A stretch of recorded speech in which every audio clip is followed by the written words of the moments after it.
में लिखा हुआ है आव्यूह के व्युत्क्रम द्वारा। लिख लो हेडिंग। अगली एक्सरसाइज कर रहे हैं, है ना। उसके अगली एक्सरसाइज के एग्जांपल बता रहा हूँ मैं। आव्यूह के व्युत्क्रम द्वारा, आव्यूह के व्युत्क्रम द्वारा रैखिक समीकरणों के निकाय, रैखिक समीकरणों के निकाय का हल। ठीक है। इसमें हमारे पास मान लो ऐसे करके कुछ रैखिक समीकरण दिए जाएंगे। b1 by plus c1 z is equal to d1 a2x b2 by c2 z is equal to d2। और ऐसे ही 3 में अगर देखेंगे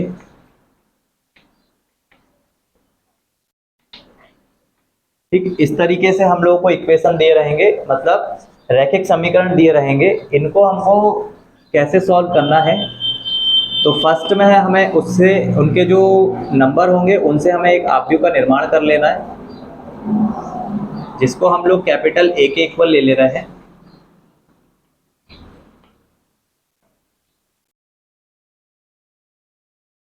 और यहाँ पे एक कैपिटल एक्स हम लोग मान लेंगे, क्योंकि हम लोगों को सॉल्व करना है तो कन्फर्म है एक्स वाई जेड के कुछ मान आएंगे। और वही मान हम तीनों समीकरण से निकालना चाहते हैं, तो वो निकालने के लिए हम इसको मान लेंगे कैपिटल एक्स बाय और जेड के बराबर मान लेंगे। ठीक है, क्योंकि हमको इन्हीं के मान चाहिए। रैखिक समीकरणों को हल करने का मतलब ही ये होता है। और b बराबर जो हम है, b बराबर एक और आव्यूह जिनके हमको ये वाले नंबर भी लेना पड़ेगा। कौन से? d1 d2 और d3। ठीक, तो ये रैखिक समीकरण को सॉल्व करने के तरीके ऐसे भी होते हैं कि विलोपन विधि से सॉल्व कर लो, पहले दोनों को सॉल्व कर लो, फिर इन दोनों को सॉल्व करो, उनसे जो समीकरण बनेंगे उन दोनों में फिर विलोपन लगा लो, ऐसे भी सॉल्व हो जाते हैं, कोई प्रॉब्लम नहीं है। बाकी हम इनको आव्यूह से भी सॉल्व कर सकते हैं, है ना, सारणिक या आव्यूह जो भी बोलना चाहो। तो समीकरण इनको ये तो हमने अलग अलग निकाल लिए। इन तीनों को व्यक्त करने का तरीका कुछ ऐसा होता है कि तीनों को हम लोगों को ऐसे लिखना होता है, a के साथ x का गुणा, क्योंकि a के सारे अवयव के साथ ही x y z है, उसको बराबर करते हैं b के, क्योंकि b सेपरेट अलग है, इक्वल के उधर है, तो b को इक्वल करते हैं। a के जो भी हमारे पास वैल्यू है a1 a2 a1 b1 c1, उसके बाद a2 b2 c2, और उसके बाद a3 b3 और c3, इनका क्रमशः मल्टीप्लाई x बाय z में, जो कि क्लियर दिख भी रहा है कि x बाय z की मल्टीप्लाई इन्हीं में है, सभी में, है ना। और ये सब इक्वल आएंगे किसके? d1 d2 और d3। ये आव्यूह का निर्माण कुछ इस तरीके से हुआ है कि इनकेस अगर इनका मल्टीप्लाई वापस से इसमें करें तो इक्वेशन, ये इक्वेशन बन के आएगा। देखो ये कितने बाई कितने का आव्यूह है? 3 क्रॉस 3 का। और ये आव्यूह कितने बाई कितने का है? रो कितनी है इसमें? एक। कहाँ है? एक कहाँ है? कॉलम कितना है? तो जो आव्यूह निकल के आएगा ना, देखो यहाँ से पीछे का 3 लोगे, यहाँ से 1 लोगे, तो कितने बाई कितने का आव्यूह आएगा? 3 क्रॉस 1 का, मतलब कुछ इस तरीके का आव्यूह आएगा। उसमें ना यही इक्वेशन मिलेंगे और ये डायरेक्टली किसके इक्वल आते जाएंगे, है ना। तो उन्हीं इक्वेशंस को हमने थोड़ा सा सेपरेट करके ये लिखा हुआ है, और इसको जब सॉल्व करेंगे तो वापस से ये इक्वेशन आ जाएंगे। अगर इसको हम सॉल्व कर लें, इसको इधर ले जाके, ये वाले को इधर ले जाके अगर सॉल्व कर लें तो x के मान डायरेक्टली इक्वल आ जाएंगे। तो x के मान ऐसे डायरेक्ट हम लोग निकाल सकते हैं। तो ये तो हो गया इसको प्रदर्शित करने का तरीका, कैसे हम लोगों को प्रदर्शित करना है। इसमें स्थितियां आएंगी, जैसे कि स्थिति नंबर 1। स्थिति 1 में हमसे ये इनवर्स निकालने के लिए बोलेंगे, तो हम क्या करेंगे कि इस पूरे इक्वेशन में a इनवर्स से गुणा कर देंगे। तो यहाँ से a इनवर्स का a में गुणा होगा, हट जाएगा। a इनवर्स का किसके साथ गुणा हो जाएगा? b के साथ में। तो वहां से हमें मिल जाएगा x का मान, क्योंकि यहाँ पे तो सिर्फ x बचेगा। इस वाले को देखो, इस वाले में अगर हम गुणा करें a इनवर्स से तो ये कुछ ऐसे होगा। इन दोनों का गुणा तो एक आइडेंटिटी आ जाएगा, तो वो x के इक्वल, और यहाँ से मिल जाएगा ये। तो x बाय जेड का अगर मान निकालना है तो सिर्फ क्या करना पड़ेगा, या आप ये बोल सकते हो ये a को यहाँ ले जाओगे तो 1/a करके जाएगा, ऊपर ले जाओगे तो इनवर्स हो जाएगा। तो ऐसे भी बोल सकते हैं। तो स्थिति नंबर 1 में यदि A एक व्युत्क्रमणीय आव्यूह है, यदि A व्युत्क्रमणीय आव्यूह है, A व्युत्क्रमणीय आव्यूह है, तो हम लोगों को क्या करना है, हम लोगों को लिखना है A inverse multiply A into X is equal to A inverse B, x बराबर आ जाएगा A इनवर्स, ठीक है। ये तो स्थिति नंबर 1 में ये चीज लिख लेना। फिर स्थिति नंबर 2 है, दोनों को नोट डाउन कर लो। देखो स्थिति नंबर 2 में यदि A एक अव्युत्क्रमणीय आव्यूह है तो इसका जो मॉड होगा वो इक्वल आ जाएगा 0 के।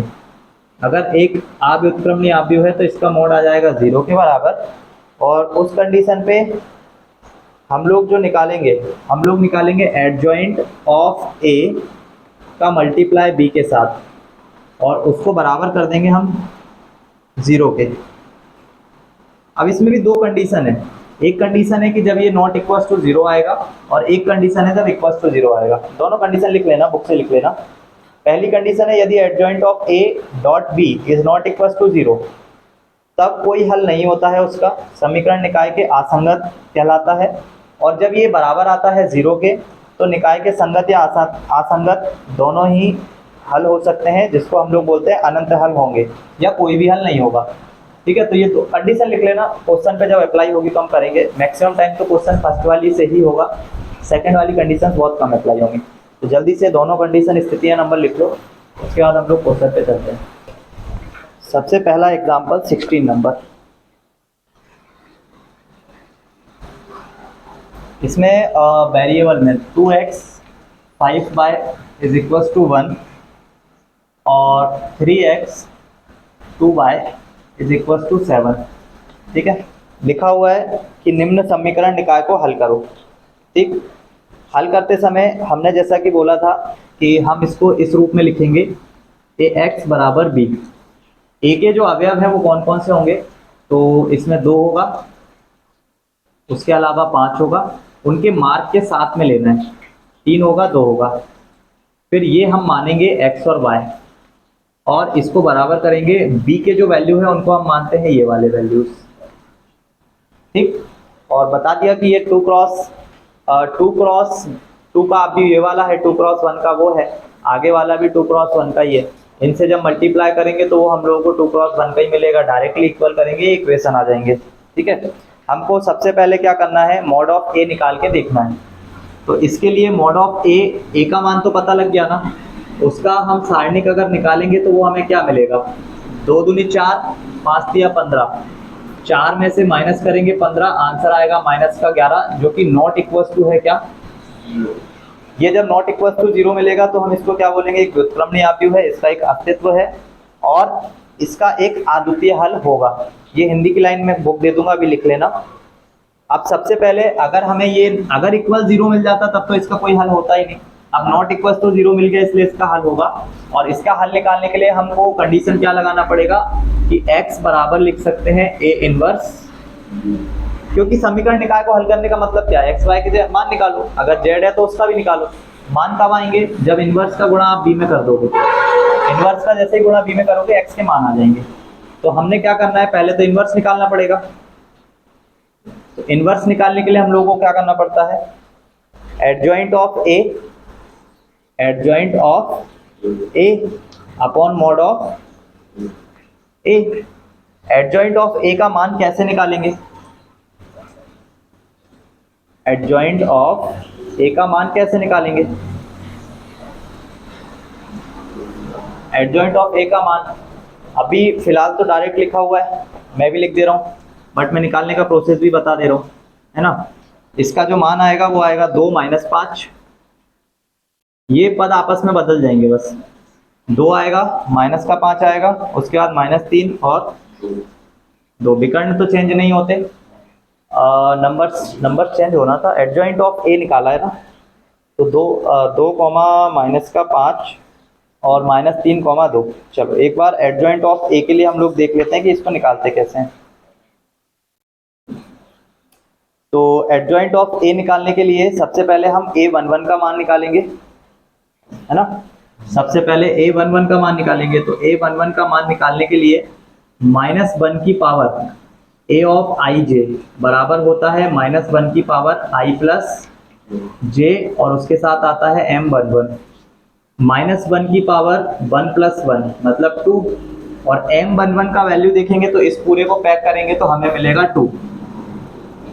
तो a11 का मान कितना आ जाएगा, a12 का मान कितना आएगा, तो 12 मतलब -1 की पावर 3, और 12 के लिए पैक करेंगे पूरा का पूरा, 12 ये है तो कितना मिलेगा 3, इसका हम गुणा करेंगे तो हमें मिल जाएगा -3।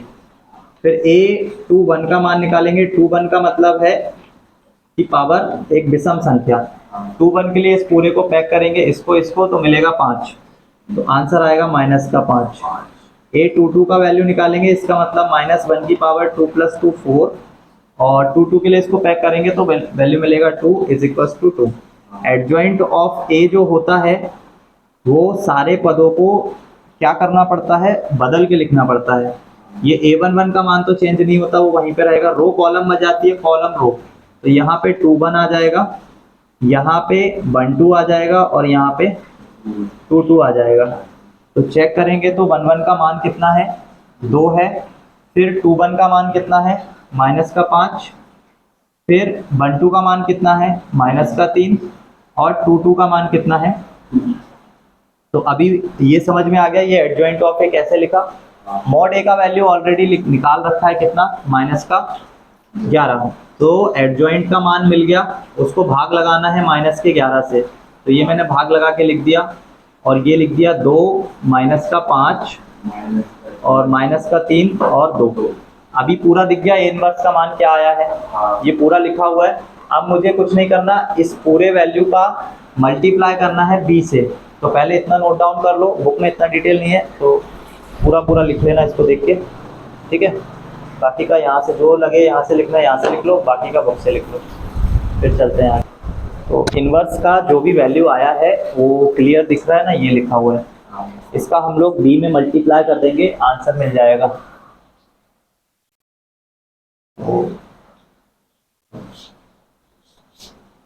इसके बाद हम क्या करने वाले हैं, हम a इनवर्स का b में गुणा करेंगे जो कि x के इक्वल है, और x का वैल्यू ही निकालना है, इट मीन्स x और y का वैल्यू निकालना है, और 1/11 वो भी माइनस का, तो माइनस अब वो गुणा करना है तो साथ में लेना पड़ेगा, तो माइनस का 2/11, फिर माइनस का 5/11, और माइनस का 3/11, जो माइनस है वो प्लस हो जाएंगे और जो प्लस है वो माइनस हो जाएंगे, और माइनस का 2/11।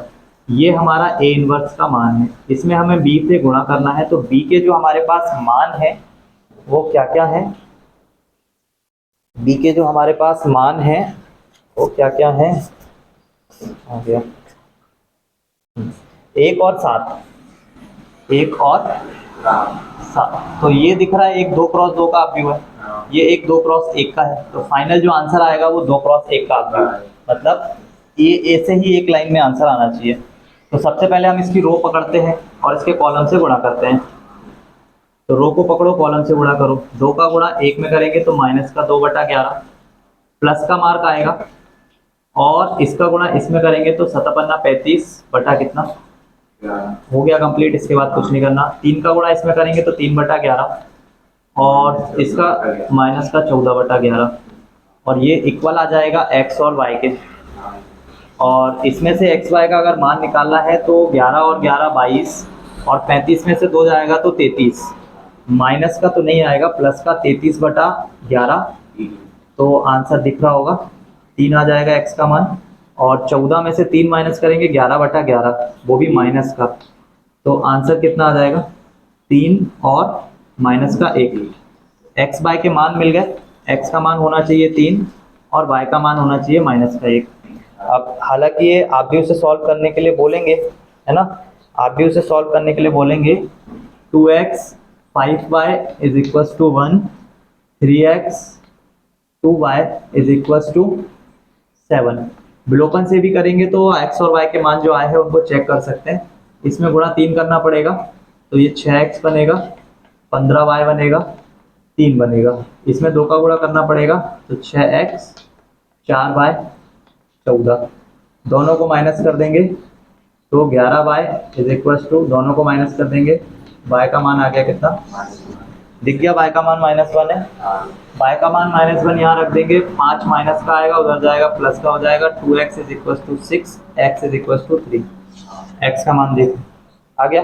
विलोपन से भी हो जाता है, लेकिन चूंकि वो समीकरण निकाय को हल करने के लिए बोल रहा है तो ये हालांकि क्वेश्चन जब आएगा तो क्लियर करना पड़ेगा कि किससे आव्यूह से सॉल्व करना है, किससे है ना समीकरण निकाय को, तो इसलिए 2 वाला आने के चांस कम रहते हैं। 3 वाला आता है तो फिर उसमें समझ आ जाता है कि आव्यूह लगेगा, 2 वाला आया तो विलोपन भी लगा के सॉल्व कर सकते हैं। अब ठीक है, अब निकाय कैसे पढ़ रहे हैं। इसके बाद तुम्हारे पास जो क्वेश्चन आएगा वो 3 से रिलेटेड आएंगे, तो 2 का जैसे किया है वैसे ही 3 का करना है ना।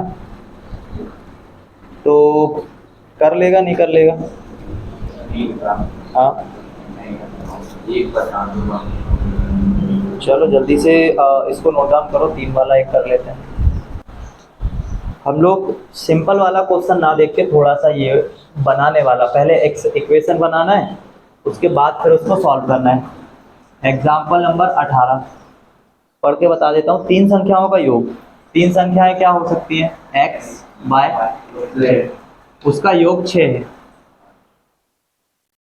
तीसरी संख्या को 3 से गुणा करें, तीसरी संख्या को 3 से गुणा करें और दूसरी संख्या में जोड़ दें, तो जो उत्तर है वो 11 बनता है। पहली और तीसरी संख्या को जोड़ने पर, पहली और तीसरी संख्या को जोड़ने पर हमें दूसरी संख्या का 2 गुना प्राप्त होता है, तो x minus 2y plus z is equal to 0। बन गए 3 समीकरण। बस इसको क्या करना है कि इसका बीजगणितीय निरूपण कीजिए आव्यूह विधि से संख्याएं। अब इसमें क्लियर लिख के दे दिया आव्यूह विधि से संख्याएं ज्ञात करो, तो अभी इसमें हमको क्या मेथड लगाना पड़ेगा, हम लोगों को आव्यूह विधि ही लगाना पड़ेगा, है ना, उसके अलावा हम कुछ नहीं लगा सकते। तो आव्यूह विधि जब लगाएंगे तो इन में से हमें हम लोगों को क्या आव्यूह विधि, इस इक्वेशन को सॉल्व करने के लिए हम लिखते हैं a का गुणा x में बराबर आता है b के। अगर हम इसका इन्वर्स निकाल लें तो हम x बराबर लिख सकते हैं a इन्वर्स b, यही करना होता है। a इन्वर्स निकालने के लिए हम लोगों को क्या करना पड़ेगा, तो adjoint of a upon mod of b। तो सबसे पहले हम इस इक्वेशन में a b c के मान ना लिख के पहले मैं इक्वेशन को लिख दे रहा हूँ, है ना। क्या लिख दे रहा हूँ कि हमारे पास 1 है 1 है 1 है, फिर हमारे पास x का तो कोई मान नहीं है, y का मान 1 है, z का मान 3 है। फिर इस वाले में देखेंगे तो 1 माइनस 2 एंड 1, इसका हम x में गुणा करें तो x बाय z, और उसके अलावा d के जो वैल्यूज़ हैं वो 6, 11 और 0 हैं। तो इसको सॉल्व तब करेंगे जब पहले हम मॉड a का वैल्यू निकाल के देख लेंगे। मॉड a का जो वैल्यू है, मॉड a का मतलब सारणिक का मान, एक को होल्ड करो, इसका गुणा इसमें, इसका गुणा इसमें, 3 दूनी 6 प्लस का 6 प्लस का 1 7, यहाँ से आएगा 7, फिर माइनस का 1 पूरा होल्ड करो, 0 का गुणा इसमें, माइनस का 3 गुणा होगा तो ये प्लस का 3 बन जाएगा। और 1 को करेंगे पूरे इसको होल्ड करेंगे तो 0 का गुणा इसमें होगा, माइनस का 1 आएगा तो ये माइनस का 1, तो यहाँ से 7 3 10 में से 1 जाएगा 9, इज नॉट इक्वल टू 0। जब ये कंडीशन मिलती है तो समीकरण का हल होता है और उस कंडीशन पे हम उसको सॉल्व भी करते हैं। तो ये हमें दिख गया कि ये हमारे पास ax भी आ गया, हम इसको कन्वर्ट कर रहे हैं x is equal to a inverse b में।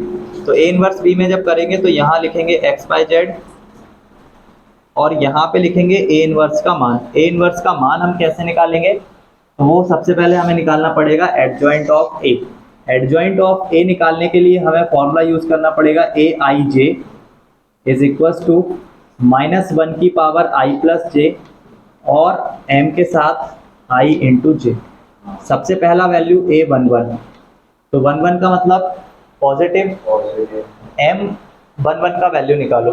m11 का वैल्यू निकालने के लिए ये होल्ड करना पड़ेगा, ये होल्ड करना पड़ेगा, इसका गुणा इसमें, इसका गुणा इसमें, 6 और 1 कितना आ जाएगा 7।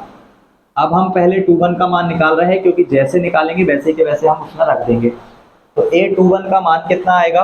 A21 का मतलब पावर हो गई माइनस, तो माइनस का मल्टीप्लाई करेंगे। A21 का मान निकालो, ये पूरा होल्ड करो, ये पूरा होल्ड करो, तो 1 का गुणा 1 में और 2 का गुणा 1 में, तो ये 3 आएगा, लेकिन 3 कैसा आएगा? माइनस के साथ में। फिर हम 31 का मान निकालेंगे। 31 मतलब उसकी पावर -1 की पावर पॉजिटिव, मतलब एक सम संख्या, प्लस हो गया। 31 का मान निकालने के लिए इसको पैक करो, इसको पैक करो, 3 एकम 3 में से 1 जाएगा तो 2। अब हम निकालेंगे 12 का मान। 12 का मान निकालेंगे मतलब पावर हो गई नेगेटिव, तो ये नेगेटिव आएगा। 12 का मान यहाँ, इसको पूरे को पैक करो, इस पूरे को पैक करो, 0 का गुणा इसमें करो, 3 का गुणा इसमें करो, माइनस का 3 कैसा बन जाएगा? प्लस का 3। फिर A12 का मान निकाला है, तो अब आप A22 का निकालो। A22 का मतलब ये, इस पूरे को पैक करो, इस पूरे को पैक करो, 1 का गुणा 1 में, 1 का गुणा 1 में, आंसर आएगा A12 हो गया, 22 हो गया। अब 32 का मतलब 3 और 2 5, आंसर में नेगेटिव आएगा। 32 कहाँ पे रहेगा? ये वाला। इस 32 के लिए इस पूरे को पैक करो, इस पूरे को पैक करो, 1 का गुणा 3 में, 0 का गुणा इसमें, तो माइनस का कितना आ जाएगा? फिर हम निकालने जाएंगे A12 हो गया, A13 मतलब पावर हो गई प्लस, मतलब प्लस आएगा। इसको पैक करो, इसको पैक करो, 0 का गुणा माइनस का गुणा, आंसर आएगा माइनस में। A13 हो गया, तो 23 निकालना है। A23 का वैल्यू कितना आएगा? तो A23 ये है ना। A23 के लिए इस पूरे को पैक करो, इस पूरे को पैक करो, 1 का गुणा -2 में, तो माइनस का 2 और माइनस का 1, माइनस का 3, और ये उसको बना देगा प्लस। फाइनली 33 का वैल्यू निकालेंगे। 33 का वैल्यू मतलब पॉजिटिव। ये पूरा पैक करो, ये पूरा पैक करो, 1 का मल्टीप्लाई 1 में और 0, तो 1 मिल जाएगा। दिख गया? अब इससे हम एडजॉइंट ऑफ A कैसे निकालते हैं? तो हम एडजॉइंट ऑफ A निकालने के लिए सारा रो कॉलम तो हमने ऑलरेडी बना दिया है। तो 7 -3 2 3 0 -3 और माइनस का 1 3 और 1 आ गया समझ में? तो पूरा डिटेल में लिखना हो तो बिल्कुल लिख सकता। अच्छा, उसमें दिया ये डिटेल में। एक बार अपन आंसर से चेक कर लें कि अपने जो आंसर आए हैं वो करेक्ट आए हैं या नहीं। इनमें 9 से डिवाइड करना है ना पूरे में। 7 -3 2 3 0 -3 -1 3 1 करेक्ट आया है। तो हम क्या करते हैं, इसमें डिवाइड कर लेते हैं। यहाँ पे आएगा 7/9, यहाँ पे आएगा माइनस का 3/9 और यहाँ पे आएगा 2/9। तो लिख लेना, मेरे पास स्पेस नहीं बचेगा, मैं थोड़ा सा मिटा के सीधा क्वेश्चन का ही सॉल्व करूँगा। लिख लेना है ना, ये ले बुक से ही लिख लेना।